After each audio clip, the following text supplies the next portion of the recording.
Olá pessoal, tudo bem? A gente vamos falar um pouquinho ali sobre o álcool no aleitamento, né, a amamentação. E algo que também pode ser muito prejudicial durante o aleitamento são os medicamentos. Alguns medicamentos, gente, não é motivo para interromper o aleitamento. Tudo isso o médico é quem vai te orientar em relação a quais os medicamentos que se podem tomar durante a gravidez. Só que deve-se com cuidado ingerir de acordo com a prescrição médica.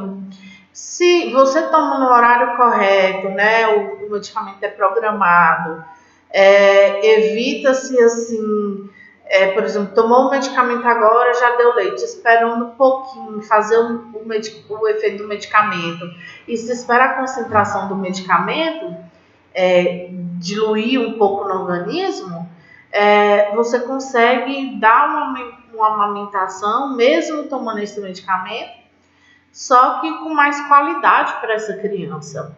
O que não se recomenda são alguns tipos de medicamentos como sedativos, né? Tanto no trabalho de parto e no parto, porque isso vai entrar em contato maior com a criança. Se for necessário administrar algum medicamento contraindicado para o bebê, deve-se interromper temporariamente o aleitamento e retomar assim que possível. Mas o aleitamento ele não deve ser deixado de lado por qualquer coisa, né? Você lembrando que a mãe às vezes ela tem um pouco de dificuldade para retomar esse aleitamento. Mas em caso de medicamentos prescritos pelo médico, o médico tem ciência que você está amamentando. Por exemplo, já aconteceu das pessoas falarem: Ana, eu consultei, eu esqueci de falar para o médico que eu ganhei bebê e estou amamentando, pode tomar? Aí o que eu faço? Eu pergunto para o médico, a gente confere ali se for algum medicamento que eu já sei que pode se tomar, eu oriento a gestante. Mas se for algum medicamento que não pode o bebê tomar durante, né? Que pode a mãe tomar durante o aleitamento, né? O indicado é realmente interromper ali temporariamente esse aleitamento e retomar assim que possível. Igual, gente, algumas pessoas elas acabam às vezes optando, ou porque não tem jeito, utilizam aí os leites industrializados, né? Eu sempre falo assim que o leite industrializado ele deve ser escolhido por um profissional, né? Normalmente o profissional ele sabe qual é o melhor leite para a criança, porque esse leite industrializado ele causa alterações no organismo, né? Principalmente ressecamentos, pode causar alguns tipos de intoxicação. Então, tem mães que a gente vê que, infelizmente, tem uma preguiça maior de estar dando, não tem paciência, às vezes, de estar insistindo na amamentação. E, hoje em dia, alguns médicos, infelizmente, eles dão com muita facilidade, né, esses leites. E eles podem ser comprados sem receita em farmácias, né? Mas já aconteceu, assim, de pessoas chegarem em mim porque eles têm um alto custo e de chegarem e falar: Ana, eu não estou tendo condições de comprar o leite, o que é que eu faço para voltar a amamentar? Infelizmente, na maioria das vezes desses casos, é muito difícil retornar. Então, os leites infantis, né, industrializados, o cuidado é porque eles podem ser contaminados por erro de fabricação. Erros na preparação do leite infantil industrializado podem provocar doenças no bebê. A água usada para dissolver os leites infantis pode estar contaminada, então tem que garantir tudo isso, né, com água filtrada, fervida, para se preparar. E são custos hospitalares muito mais altos, né? Tudo isso, leite materno, gente, não tem praticamente custos, né? A mãe ali dá, é gratuito, é fresquinho, né? Então, é muito importante que se ofereça o leite materno. E alguns casos acontecem também no pós-parto por alguns profissionais, né? Primeiro que não se deve indicar medicamentos desnecessários, né, às nutrizes. Medicamentos, como eu disse, durante o trabalho de parto, podem sedar o bebê. Gente, não ofereçam mamadeiras de água ou leite infantil industrializados. Como eu falei, o leite materno ele já tem todas as propriedades. Somente se for um caso em que o médico orientar, aí vocês fazem uso do leite orientado pelo médico. Espere até o bebê estar alerta, né, pronto para mamar antes de oferecer o peito. Tira a roupinha dele, faz uma cosquinha, coloca o pezinho, né, acaricia o pezinho ali. Nos primeiros dias ele vai ser mais preguiçoso mesmo, depois você pode mudar isso. E sempre retire o leite para manter a lactação. Não jogue fora. Você pode dar, né, no copinho, você pode congelar ele, mas guarde ali para você poder dar para o seu bebê no momento que ele for mamar. Você como profissional deve sempre ajudar a mãe, né, a segurar calmamente seu bebê próximo ao peito. Não fique tentando fazer pega da auréola por mais de alguns minutos, pode ser doloroso. Fale para a mãe, depois eu volto, a gente tenta de novo, não fique triste, né? Sempre estimule ela, vai dar certo, não se preocupe. Não pressione por pontos potencialmente dolorosos, né? Doloridos. O bico do peito ele fica muito sensível, às vezes fez ali uma rachadura. Então, muito cuidado na hora de fazer, ajudar a mãe na mamada, né? E fazer a ordenha da mãe.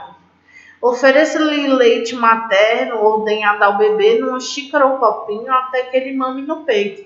Jamais, gente, coloque numa mamadeira. Sabe aqueles copinhos de cachaça de vidro? Eles são ideais. Lave ele, coloque numa água fervendo, né? E você pode colocar o leite ali naquele copinho e só chegar até a boquinha da criança que ela mama, ela toma igual um gatinho na vasilhinha. Aqui, ó. Então a criança, a mamadeira, o bico, né? Eles são muito fáceis para a criança. A criança precisa da dificuldade da mamada para formar a parte orofaríngea dela. Lembrando, gente, que existem diferenças entre leite humano, fórmula infantil e leite de vaca. Normalmente, o leite humano ele tem uma quantidade de proteínas adequada, é fácil de digerir. A fórmula infantil ela é modificada para a quantidade adequada, né? E ele causa risco de alergia. O leite da vaca ele já é excessivo, ele é de difícil digestão, porque ele é muito gorduroso, né? Ele tem um risco maior de alergia também. Já no leite humano, as vitaminas têm quantidades suficientes. Na fórmula infantil, normalmente são suplementadas. E no leite de vaca tem um déficit de vitamina A e C. Lembrando, gente, que o leite de vaca vai ter o que o bezerro precisa, né? Não o que o bebê precisa. No leite humano, os minerais são de quantidade suficiente, equilibrado, de fácil absorção. Na fórmula infantil, normalmente são suplementadas, parcialmente equilibradas e de difícil absorção. O leite de vaca tem alguns excessos de nutrientes, ele é desequilibrado, ele é de difícil absorção. A água, gente, é suficiente, né? Desde que a mãe ofereça daquela forma que eu ensinei, um peito, né? Dá ele todo, depois dá o outro peito. A fórmula infantil, em alguns casos, tem que oferecer, e o leite de vaca também. Os fatores imunológicos são presentes só no leite humano, né? Na fórmula infantil de vaca tem que se oferecer. Os fatores de crescimento tem presente no leite, o que não tem na fórmula infantil, nem no leite de vaca. Então, é muito importante dizer que o leite humano é completamente completo, né? Ele tem tudo que a criança precisa. Gente, o intestino da criança, como eu falei, ele é muito sensível. Fórmulas e leite de vacas são às vezes muito agressivos para aquele intestino. Então aquela criança normalmente fica muito constipada, né? O intestino fica preso, dá muitos gases, ela sofre muito. E o leite de vaca é extremamente gorduroso. O leite de vaca ele é indicado para crianças maiores de 1 ano ainda diluído. Então, assim, se você não amamenta mais, quer entrar com leite de vaca, só após 1 ano. E a fórmula infantil, às vezes você precisa ficar procurando qual marca o seu bebê se adequa melhor. Se for de necessidade, seu bebê não conseguiu mesmo pegar, você não conseguiu ter o seu leite por algum problema de saúde, aí você deve procurar o médico e o médico vai entrar com alguma fórmula necessária para o seu filho. Pessoal, vocês se lembram quando eu falei que o leite ele pode ser retirado, ele pode ser armazenado, né, e oferecido para o bebê? Vocês sabem quanto tempo que o leite materno pode ficar em temperatura ambiente? Quem falou 2 horas, acertou. Só a partir desse tempo é que existe risco de micróbios crescerem no leite e fazerem mal ao bebê, né, à saúde do bebê. O tempo de 2 horas também vale durante a mamada, né? Se o bebê começou a tomar o leite materno na mamadeira, de preferência no copinho, às 8 horas, não tomou tudo, esse leite pode ser usado apenas até às 10 horas. Depois disso deve ser descartado, não deve ser reutilizado ou refrigerado novamente. O que acontece também, gente, é que algumas pessoas esquecem que o tamanho do estômago do bebê é muito pequeno. Às vezes chegam mães em mim e falam assim, Ana, mas eu dou de mamar para o meu filho, ele toma um pouquinho e já dorme. Ou então ele mama ali um pouco e golfa. Eu dou mais de mamar, eu tento oferecer, ele não aceita. Você tem que lembrar que o estômago do bebê, no primeiro dia de vida é do tamanho de uma cereja. Tem de 5 a 7 ml. No 3º dia do tamanho de uma noz, no 7º dia do tamanho de um pêssego e no 30º dia do tamanho de um ovo grande. Então, o que acontece é que cabe até 150 ml ali dentro do estômago do bebê e algumas mães insistem em dar mais e a criança ela começa a golfar. Se ela está golfando, é sinal que o estômago está cheio.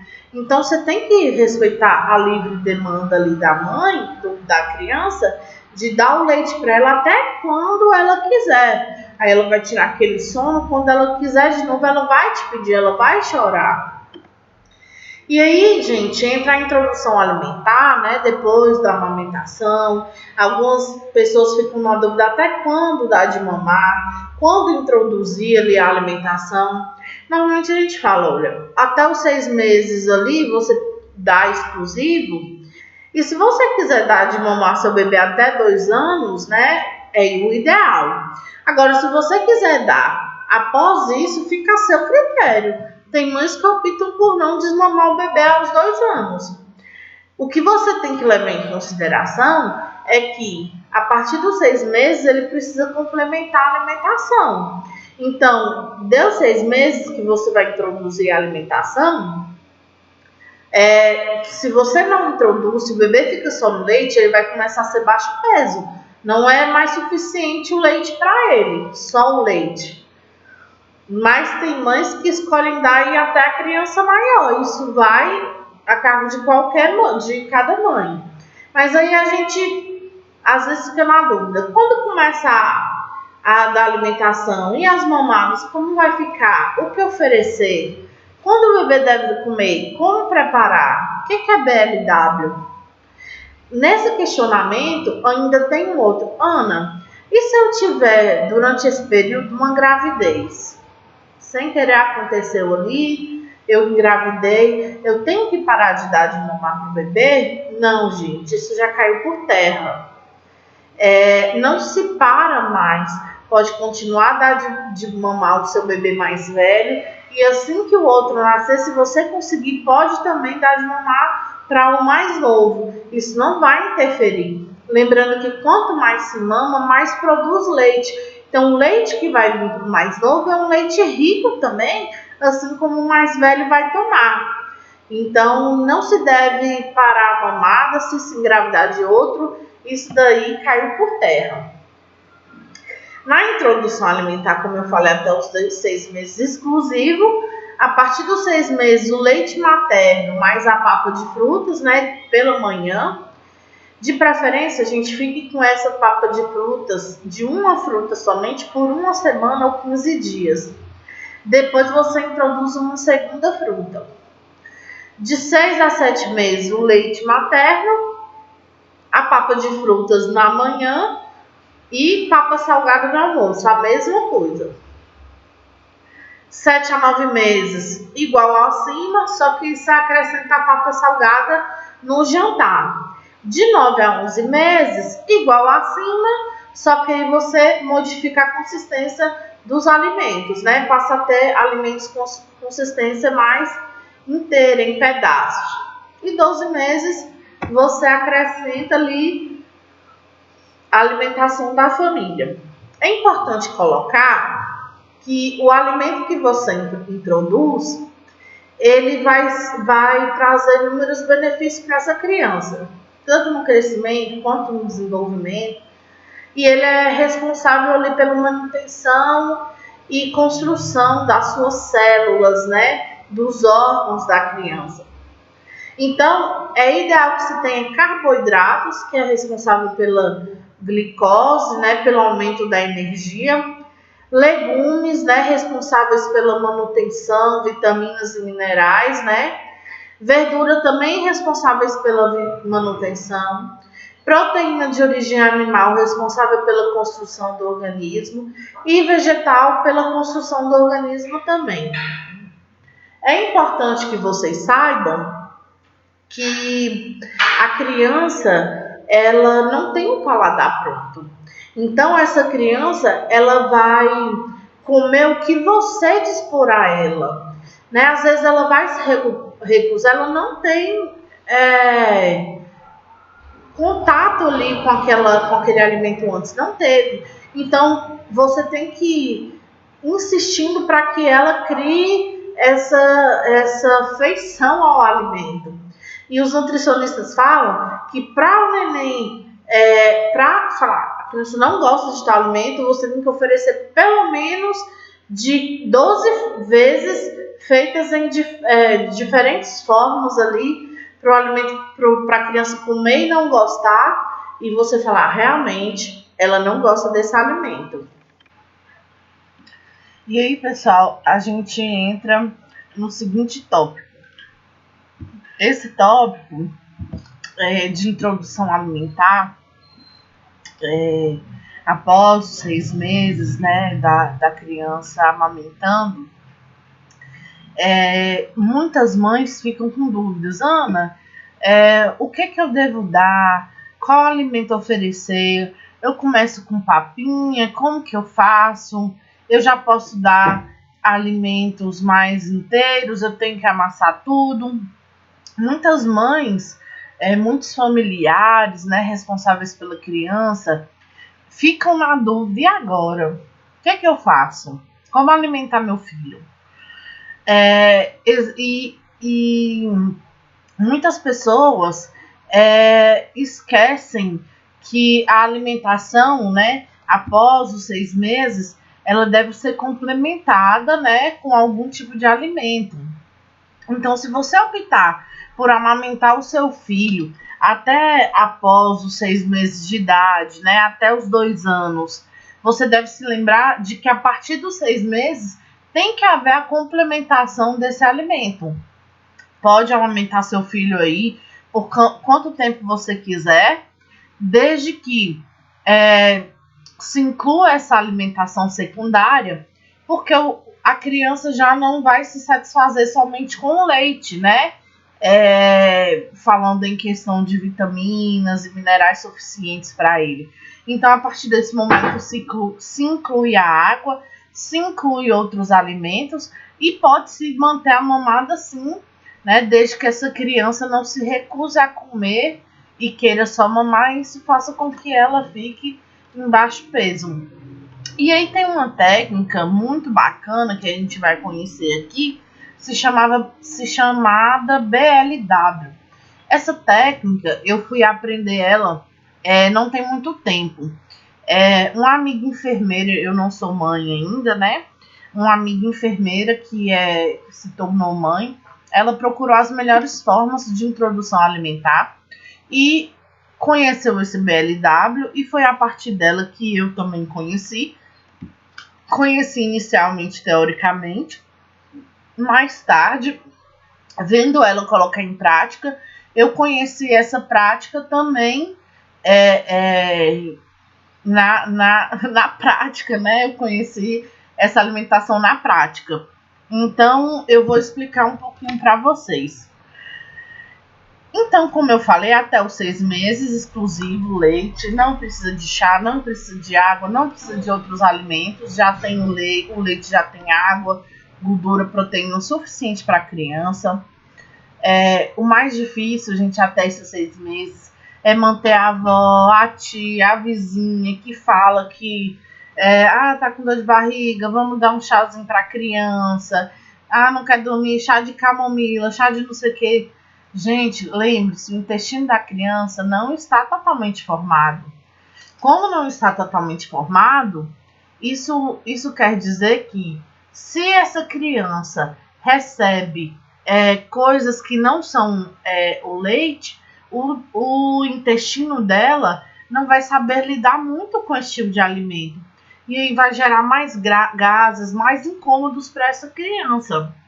Então, nada além do leite até os 6 meses. Após os 6 meses, o leite materno se inicia uma papa de frutas, né?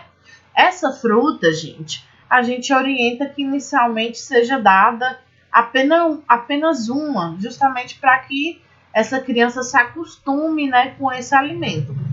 Após uma semana, 15 dias, você inclui outra papa.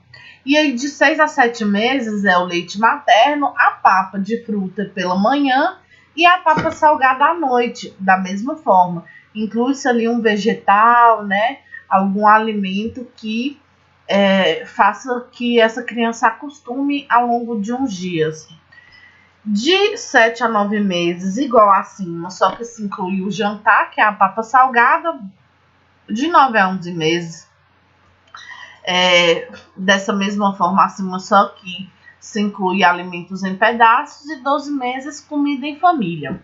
Isso aqui é pensando na questão daquelas pessoas que dão alimentos, papinhas para aquelas crianças.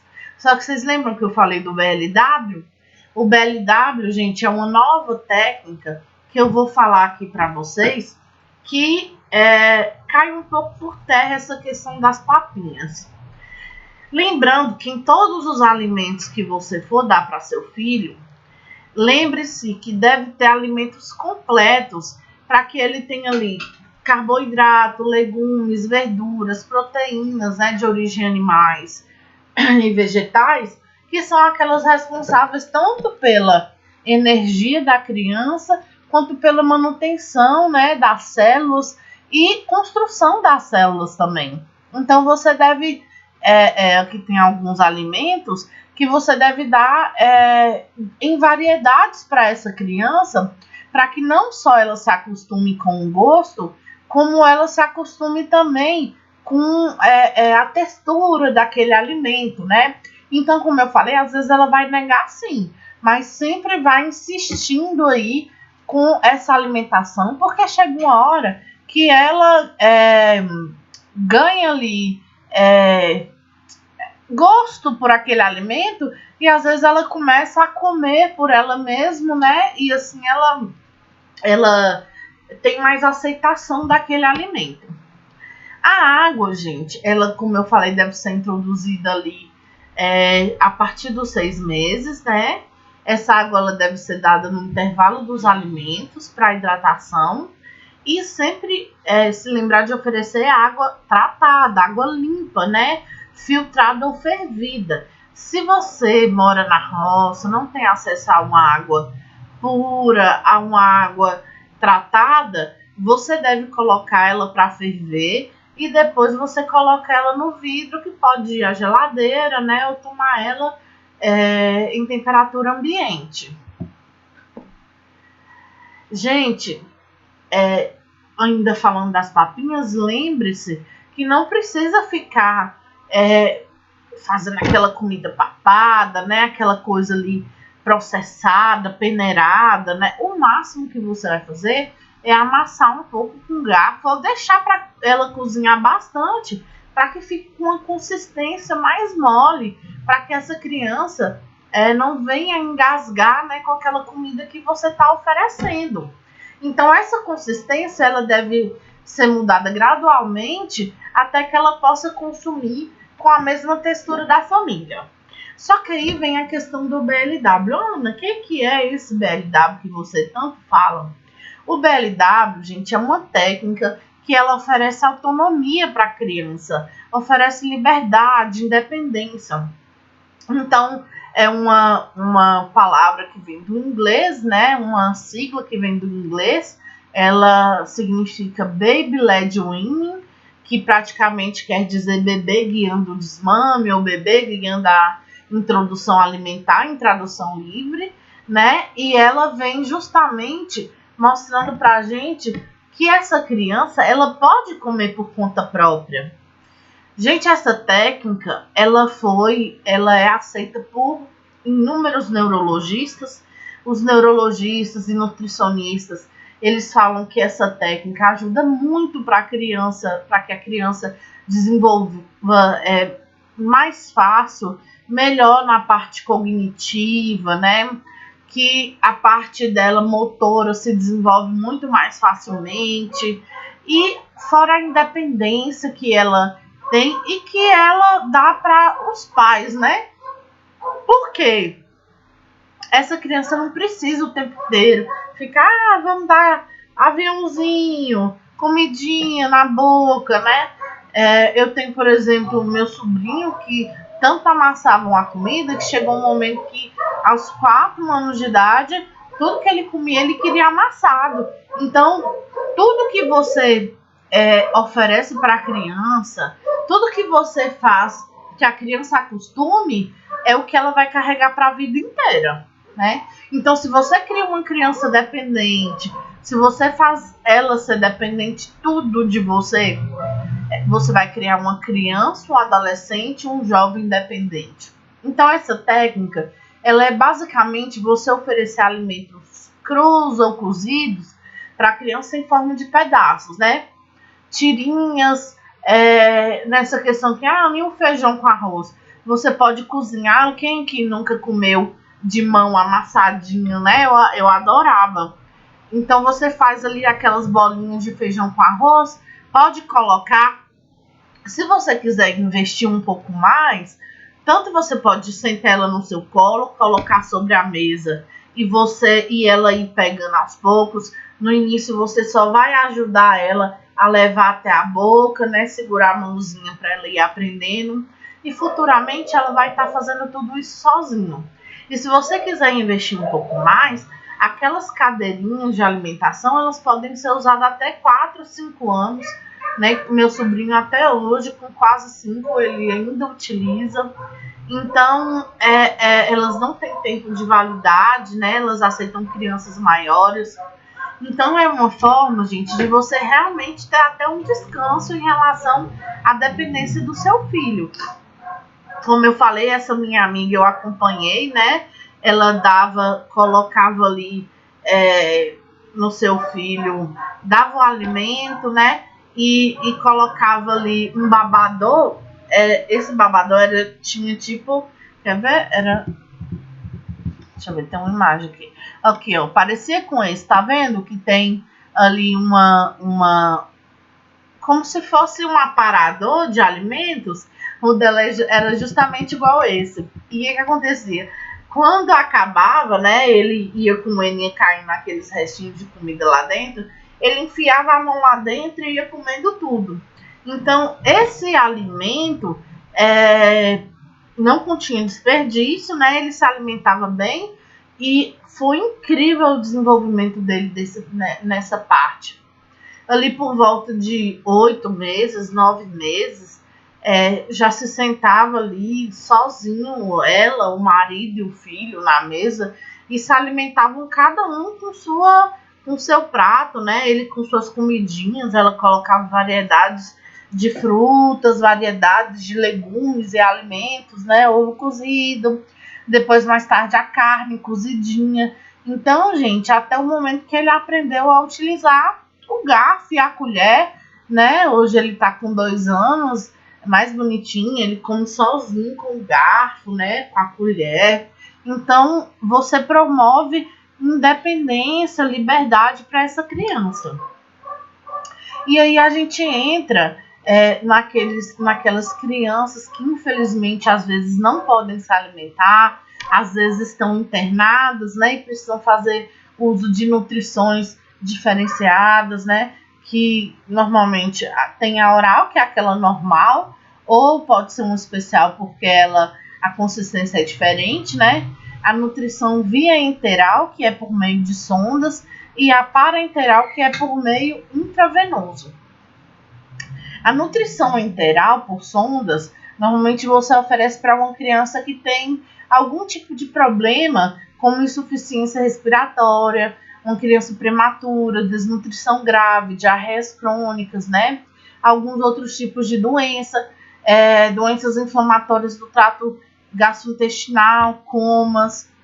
Já a parenteral, que são aquelas que são dadas de forma venosa, normalmente são casos em que a via digestiva se encontra parcial ou totalmente interditada em decorrência de algumas doenças locais ou generalizadas, como doenças prolongadas, fístulas, peritonites, desnutrições, câncer, né, neoplasias, comas e outros. Então, realmente são situações assim que ou são crianças que estão hospitalizadas, ou aquelas crianças que estão em casa, que tiveram, por exemplo, algum tipo de paralisia infantil e ainda não conseguem se alimentar, né? Tem que usar sonda. Situações mais graves em que ela precisa se alimentar por meio venoso. Então, a gente tem que saber disso porque não é só da forma normal, oral, que as crianças se alimentam, né? Um minutinho. Falando em hidratação, também vou me hidratar.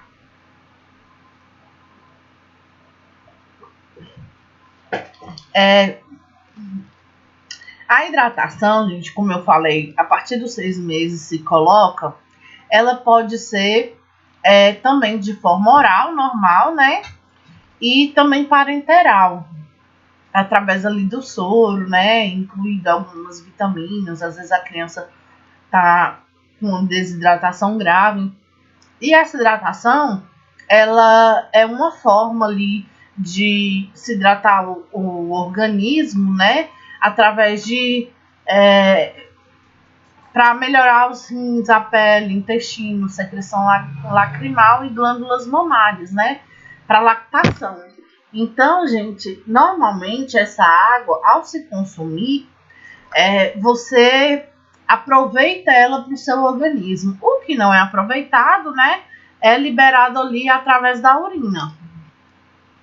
Tem as eliminações fecais também, que tem como objetivo livrar o organismo de restos materiais em excesso, né, tanto para as necessidades orgânicas, quanto eliminar os resíduos de substâncias tóxicas do corpo para manter seu funcionamento normal.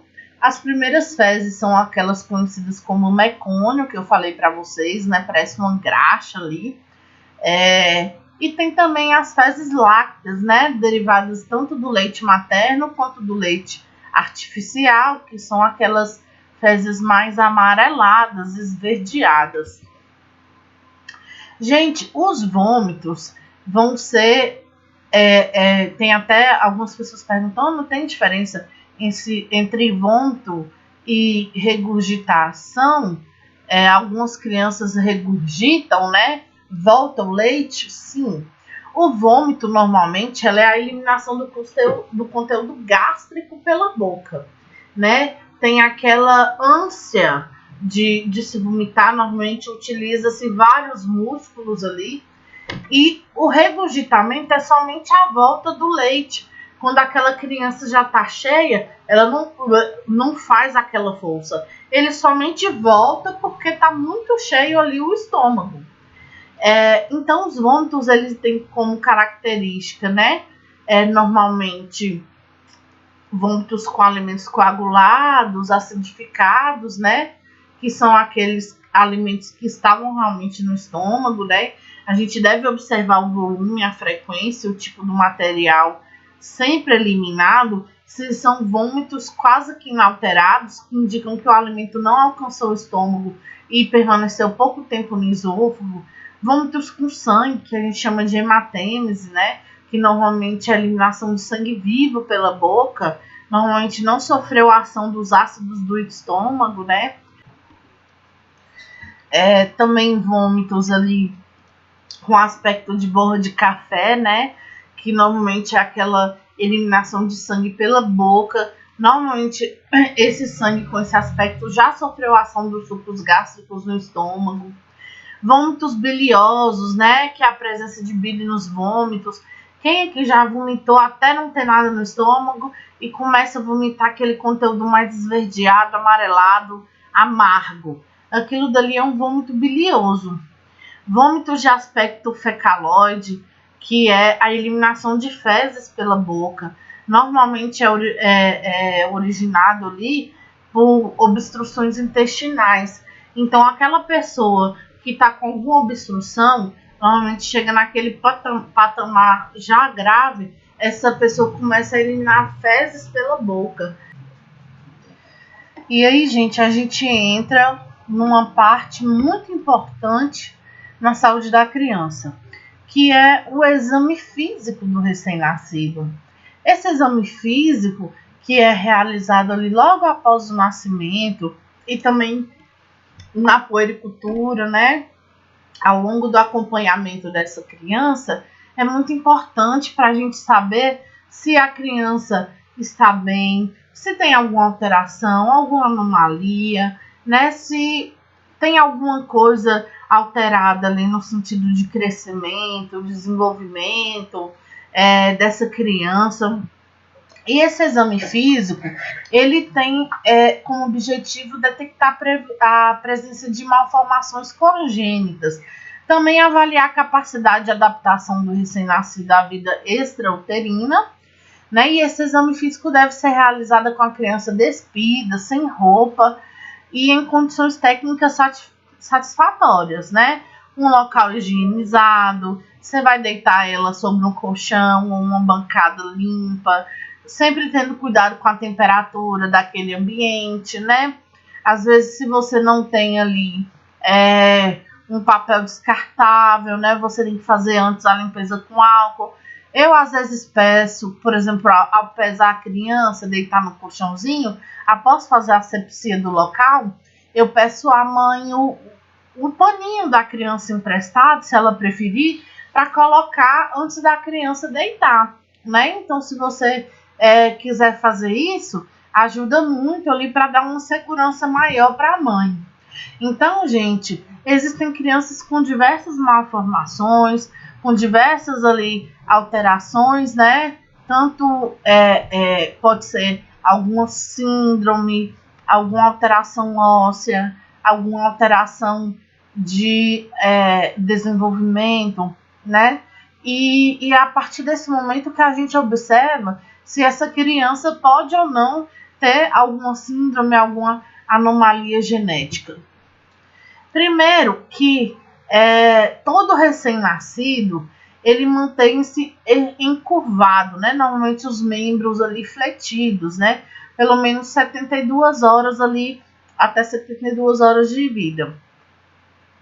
Todo RN apresenta uma cabeça grande em relação ao corpo. Isso é normal. Esses dias, um amigo meu que teve uma filha prematura, ele me ligou, Ana, nossa, minha mulher tá para me deixar louco. Por quê? Valentina tá aqui, ela teimou, alguém virou para ela e falou que a cabecinha dela, acha que a cabeça tá normal, e agora minha mulher tá doida, querendo voltar no pediatra, e querendo ir em neuro, e não sei o que, que é caro, tá. Eu expliquei pra ele, ó, fulano. A cabeça da criança, ela é realmente maior do que o corpo. Se ela estiver normal, não estiver apresentando nenhuma confusão, estiver sem nenhuma alteração, pode acontecer realmente da criança ser cabeçuda, né, gente? Meu sobrinho mesmo, ele tem uma cabeça grande, ele tem uma testa grande.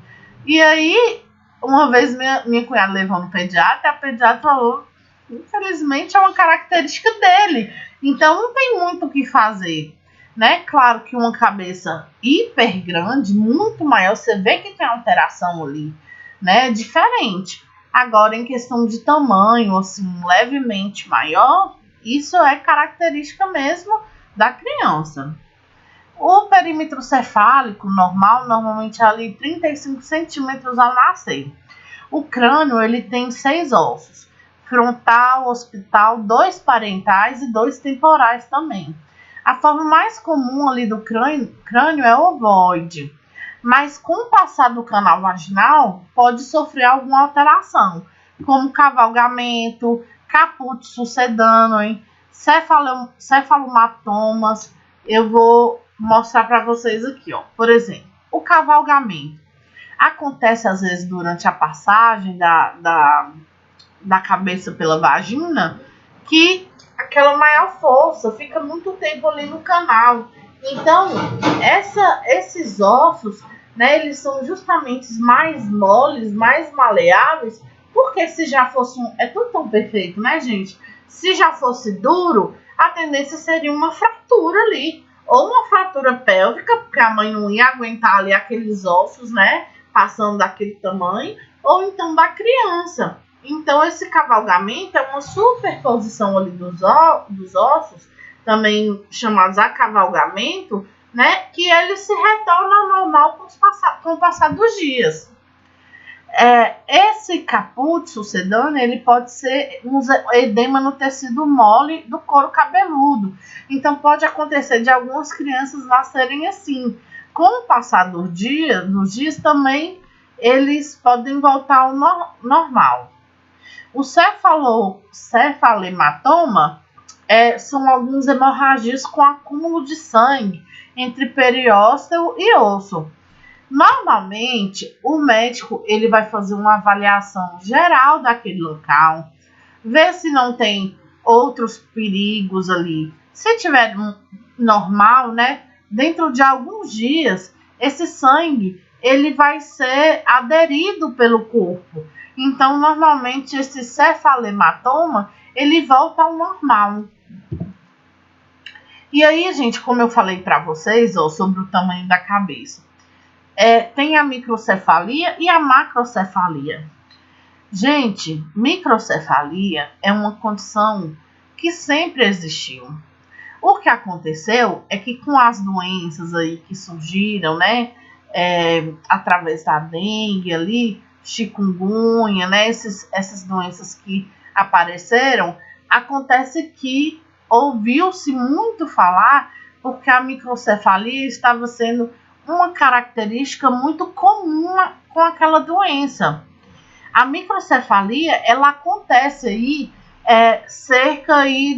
acontece em quantidade em todo o mundo.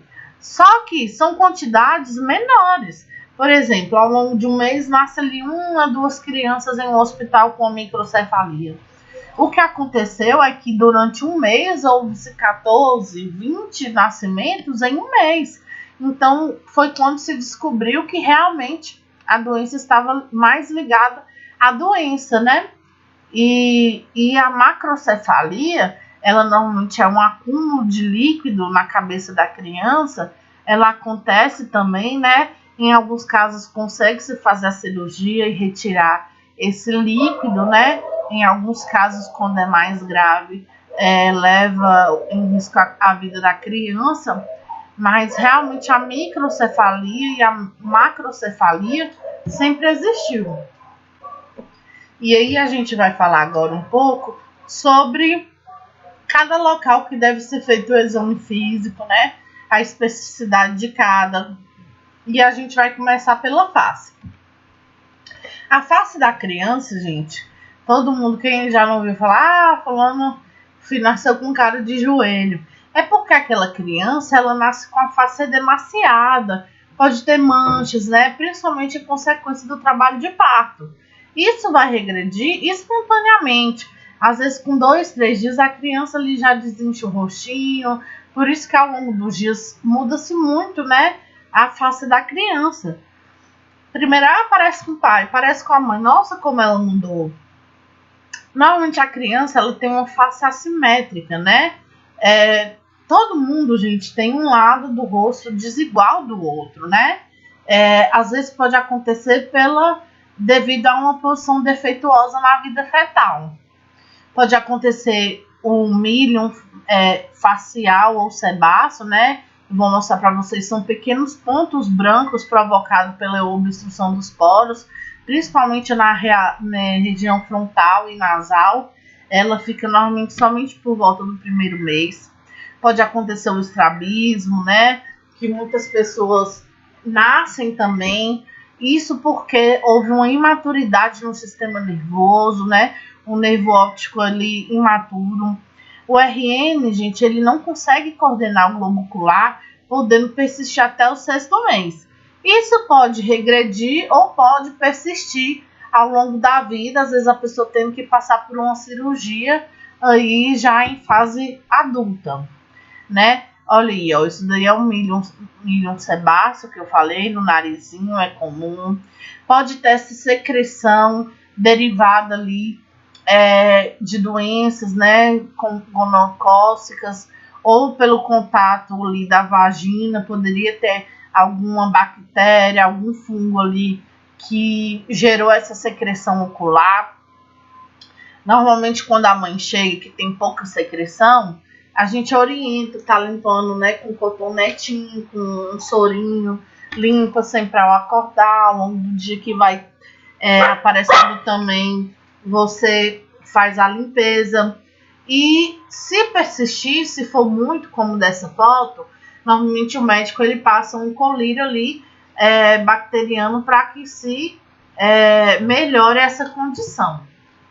Olha, quem já não viu crianças com manchinhas salmão, né? Ali na nuca, ao redor da cabecinha, ou a mancha vinho do Porto, né? Que é muito comum também, algumas pessoas levam ela para a vida adulta. Algumas crianças nascem com alteração de face, como eu falei, com estrabismo, né? Sempre se faz o exame ocular daquela criança para ver se está tudo bem. Gente, tem um teste normalmente que a gente faz do reflexo do olho vermelho. A leucocória, né, que é um reflexo pupilar branco que pode aparecer, ela pode ser característica de catarata, retinoblastoma, corioretinite, retinopatia da prematuridade, glaucoma congênito, e são doenças, às vezes até câncer mesmo, né? Que devem ser descobertas o mais precoce possível. Já vi casos de crianças que tá vendo nessa foto aí que mostra? Quando a criança, por exemplo, já viu quando tira a foto e aí sai aquela manchinha meio avermelhada? Aquilo dali é normal. Se aparecer aquele reflexo pupilar mais branco, aquilo dali pode ser sintoma de alguma dessas doenças. Então, já vi caso de pessoas que postaram a foto junto com sua criança em alguma rede social e já tiveram médicos que, por um acaso, viram aquela foto e orientaram os pais a procurarem um sistema de saúde para que observasse e fizesse exames para que identificasse se havia alguma dessas doenças. E já houve casos de até diagnosticar o próprio câncer ocular nessas crianças, né? Câncer de retina, porque se identificou vendo a foto delas. E tem o vernix caseoso, que ele é uma película ali, uma secreção normal da pele, que envolve a criança, rica em glicoproteínas, né? Colesterina, ferro, albumina, caracterizada por uma película lipóide, né, uma película de gordura, a qual se atribuem propriedades imunitárias. Facilita a passagem do feto na hora do parto e normalmente é reabsorvida pela pele nas 48 horas após o parto. Então, gente, não precisa tentar tirar da criança. Na hora do banho, você não vai tentar tirar esfregando, pode machucar. Aquele vernix, né? Ele ajuda na manutenção térmica, a criança fica hidratada, tem menores lesões na pele. Então, o vernix é uma barreira contra infecções bacterianas, aumenta a plasticidade da pele, né? E entre outros benefícios. Então, não precisa tentar tirar. Tem também, gente, a icterícia fisiológica, né? Normalmente surge após 48 horas, com imaturidade nas células hepáticas, né? Hemólise exagerada. Então, o que acontece? É normal. Nas primeiras horas de vida, a criança ter aquele amarelão, aquela pele amarelada.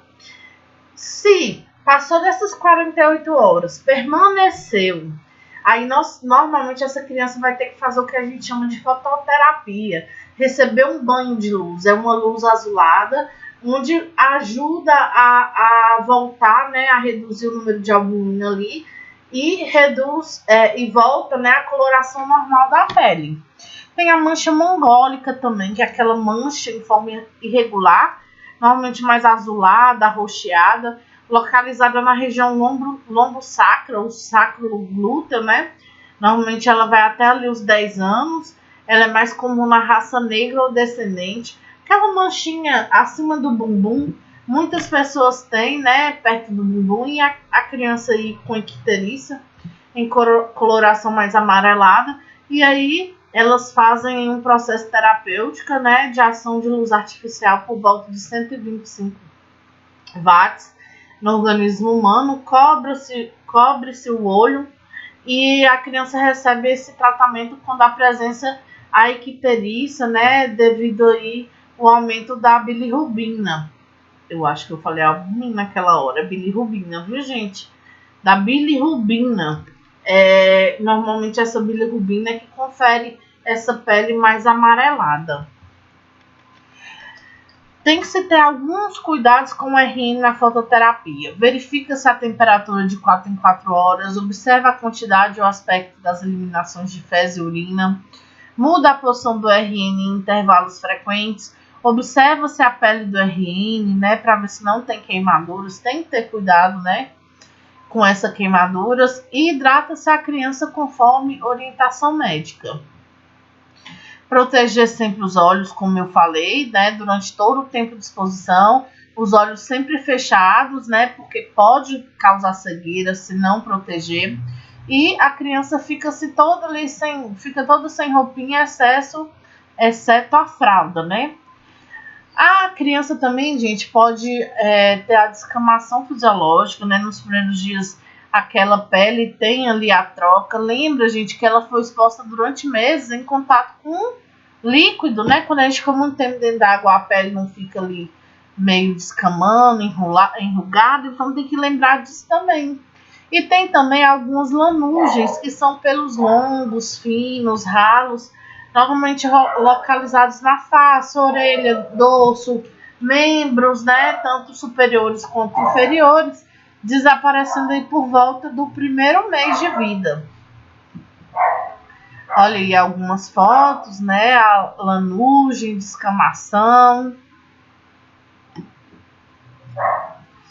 Pode acontecer aquelas brotoejas, né? Que algumas pessoas observam aí em seus filhos, aquelas manchinhas mais vermelhadas, que são devido ao calor, né?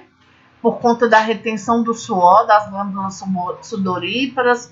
Normalmente acontece mais em face, no pescoço, no tórax. Aparece ali microvesículas ou pápulas avermelhadas, né?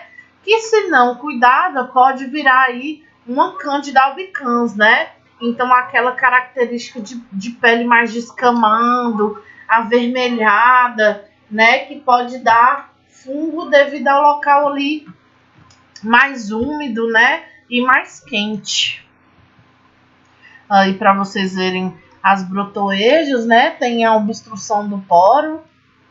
É normal, viu, gente? Essas brotoejos, elas acontecem em diversas crianças. O que a gente tem que fazer normalmente é livrar aquela criança do calor, tirar a roupinha. Tem hora que a gente pede para passar uma pomada de assadura, algumas vezes até maisena ali naquele local, né? Que ajuda na respiração da pele e ajuda também a maisena, né? A pomada, a pele não ficar entrando em contato, batendo uma com a outra.